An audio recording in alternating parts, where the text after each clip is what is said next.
Assalamualaikum warahmatullahi wabarakatuh. Selamat pagi Bu Rani, Bu Nurul, dan teman-teman.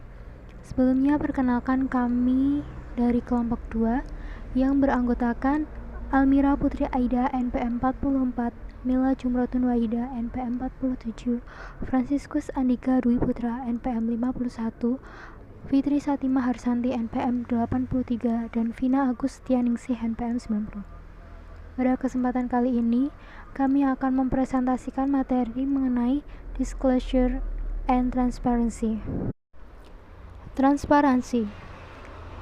Bushman dan Smith mendefinisikan transparansi perusahaan sebagai ketersediaan relevansi yang tersebar luas, informasi yang dapat dipercaya mengenai kinerja perusahaan dalam suatu periode yang terkait, posisi keuangan, kesempatan investasi, pemerintah, nilai dan risiko perusahaan dagang yang bersifat umum.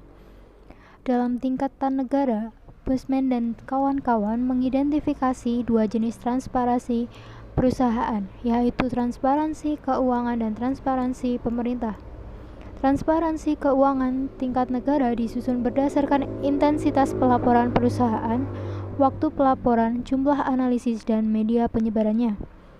Sedangkan transparansi pemerintah disusun berdasarkan peraturan perundang-undangan yang berlaku. Yang selanjutnya adalah pengungkapan atau disclosure. Pengungkapan merupakan langkah akhir dalam proses akuntansi, yaitu penyajian informasi dalam bentuk statement keuangan. Pengungkapan harus mencakup standar sebagai berikut.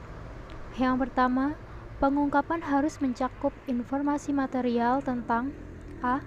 Hasil keuangan dan operasi perusahaan, B. Tujuan perusahaan, C. Kepemilikan saham mayoritas dan hak suara, D. Kebijakan remunerasi bagi anggota dewan dan eksekutif, dan informasi tentang anggota dewan, termasuk kualifikasi, proses seleksi, direktur perusahaan lain dan apakah mereka dianggap independen oleh dewan. E. Transaksi dengan pihak terkait. F. Faktor risiko mendatang. G. Isu mengenai karyawan dan stakeholders lainnya. H. Struktur dan kebijakan tata kelola, khususnya isi kebijakan tata kelola perusahaan dan proses yang diimplementasikan. I. Informasi harus disiapkan dan diungkapkan sesuai dengan standar kualitas akuntansi yang tinggi dan pengungkapan keuangan dan non-keuangan. Yang kedua yaitu audit tahunan harus dilakukan oleh auditor independen, kompeten dan berkualitas dalam rangka memberikan jaminan eksternal dan objektif kepada dewan dan pemegang saham bahwa laporan keuangan cukup mewakili posisi keuangan dan kinerja perusahaan dalam semua hal yang material. 3. Auditor eksternal harus bertanggung jawab kepada pemegang saham dan berkewajiban kepada perusahaan untuk melakukan kerja profesional dalam melakukan audit.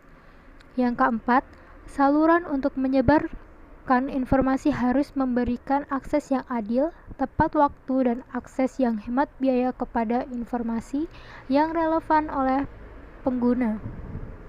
Yang kelima, kerangka corporate governance harus dilengkapi dengan pendekatan yang efektif yang membahas dan mempromosikan penyediaan analisis atau nasihat oleh analis, broker, lembaga pemeringkat yang relevan dengan keputusan investor, bebas dari konflik kepentingan material yang mungkin meragukan integritas analisis atau nasihat mereka. Kemudian yang selanjutnya yaitu tujuan pengungkapan. Terdapat 4 tujuan utama dalam pengungkapan informasi keuangan dan non-keuangan bagi perusahaan, yaitu yang pertama, meningkatkan keterbukaan atau transparansi dalam pemberian informasi.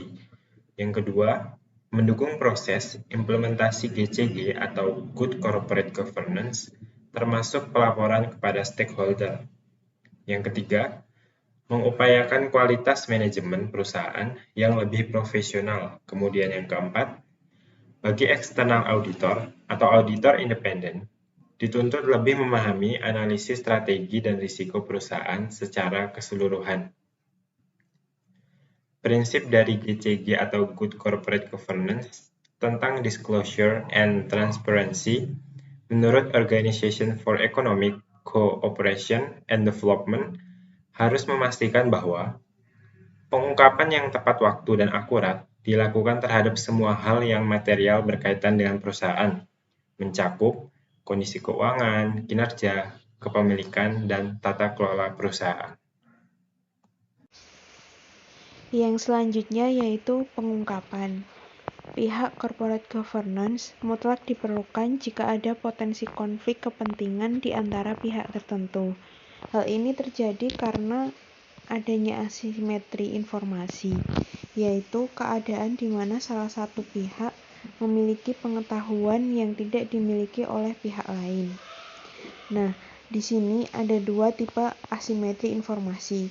Yang pertama yaitu adversarial selection. Satu pihak atau lebih yang melakukan transaksi usaha potensial memiliki informasi lebih atas pihak-pihak yang lain. Yang kedua itu ada moral hazard. Satu pihak atau lebih tidak dapat mengamati tindakan pihak lain. Padahal tindakan tersebut mempengaruhi kepentingan semua pihak dalam transaksi. Yang selanjutnya yaitu biaya-biaya yang dibutuhkan dalam pengungkapan. Yang pertama, out of pocket cost, yaitu biaya administrasi, bahan baku, dan sebagainya. Yang kedua itu indirect cost, yaitu biaya untuk mengungkapkan informasi kepada kompetitor atau potensial.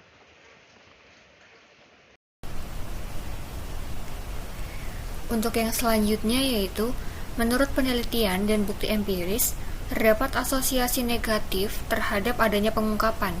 Di antaranya yaitu 1. Tingkat pengungkapan dan cost of equity capital. Terdapat dua penjelasan. Yang pertama, peningkatan pengungkapan meningkatkan likuiditas pasar saham dan mengurangi dari cost of equity capital. Sehingga bila melalui pengurangan biaya transaksi atau peningkatan permintaan untuk saham perusahaan tersebut. Yang kedua, peningkatan pengungkapan mengurangi resiko estimasi yang disebabkan estimasi investor tentang parameter dari return of saham perusahaan tertentu. Yang kedua, tingkat pengungkapan dan cost of debt. Alasan lenders dan underwriters mempertimbangkan kebijakan pengungkapan perusahaan dalam estimasi mereka tentang default of risk-nya. Menurut Andreessen pada tahun 2000 menyebutkan bahwa manfaat pengungkapan adalah untuk memelihara integritas dan untuk berfungsi secara adil serta efisien. Pasar perlu informasi yang berkualitas tinggi, pengungkapan yang bersifat tepat waktu, dan akses efisien untuk informasi tersebut. Para investor membutuhkan informasi ini untuk membuat keputusan investasi dan untuk perdagangan. Sebenarnya, tanpa adanya regulasi pun, perusahaan memiliki inisiatif pribadi atau kesadaran dari perusahaan tersebut untuk melakukan pengungkapan informasi dengan beberapa alasan, diantaranya yaitu 1. Perusahaan mengadakan kontrak dengan berbagai pihak. Kemudian, kontrak ini perlu informasi untuk mengawasi apakah hak dan kewajiban tiap pihak sudah dipenuhi.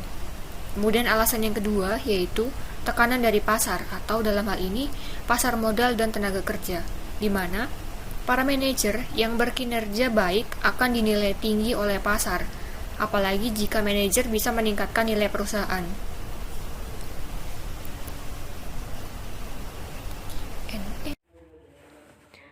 Selanjutnya itu perkembangan pengungkapan dan transparansi di Indonesia. Berdasarkan pada jurnal Corporate Governance Disclosure and its Evidence in Indonesia yang dibuat oleh Siddhartha Utama, pengungkapan pada emiten di Indonesia pada awalnya berdasarkan pada PP nomor 64 tahun 1999 tentang laporan tahunan. Menurut peraturan tersebut, pengungkapan hanya boleh dilakukan oleh perusahaan list saja. Sehingga akhirnya muncul peraturan baru yang mengharuskan semua perusahaan, termasuk yang tidak list, harus diaudit dan diungkapkan laporan keuangannya apabila memiliki nilai aset atau memiliki aset bersih melebihi 25 miliar. Selain itu, tertera juga dalam peraturan Bapepam mengenai pengungkapan laporan tahunan yang meliputi yang pertama deskripsi umum yang berisi profil perusahaan, produk, sistem organisasi, dan lain-lainnya. Kemudian yaitu deskripsi khusus yang berisi mengenai informasi saham, nilai aset, dan kebijakan dividen dan lain-lainnya. Kemudian meliputi laporan keuangan, penyajian laporan keuangan berdasarkan standar yang berlaku, serta meliputi ringkasan mengenai data keuangan yang meliputi perbandingan penjualan selama 5 tahun, laba kotor, laba operasi, laba bersih, EPS, dan analisis laporan keuangan lainnya, serta yang terakhir meliputi diskusi dan analisis manajemen yang berisi tentang analisis dan informasi yang berpotensi material yang terjadi sejak laporan tahun lalu.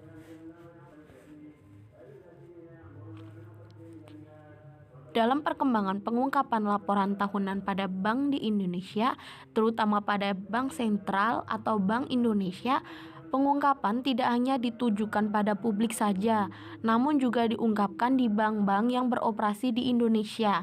Informasi yang diungkapkan yang pertama yaitu informasi umum, yang mana berisi mengenai profil emiten yang berupa struktur, produk, pemilik, dan lain-lainnya. Kemudian informasi yang diungkap yang kedua yaitu mengenai laporan keuangan 2 tahun terakhir, yang mana berisi mengenai laporan audit, laporan neraca, laporan rugi laba, laporan perubahan modal, laporan arus kas, komitmen dan kontingensi, dan yang terakhir yaitu catatan atas laporan keuangan. Serta informasi yang diungkapkan yang ketiga yaitu hal-hal yang perlu diperhatikan, yaitu berisi analisis kredit, persentase kredit nasabah, kredit relasi, kredit yang kolektif, dan loan dari dalam dan luar negeri. Sekian presentasi dari kelompok kami, mohon maaf jika banyak kekurangan dan salah kata dalam penyampaian materi hari ini. Sekian, wassalamualaikum warahmatullahi wabarakatuh.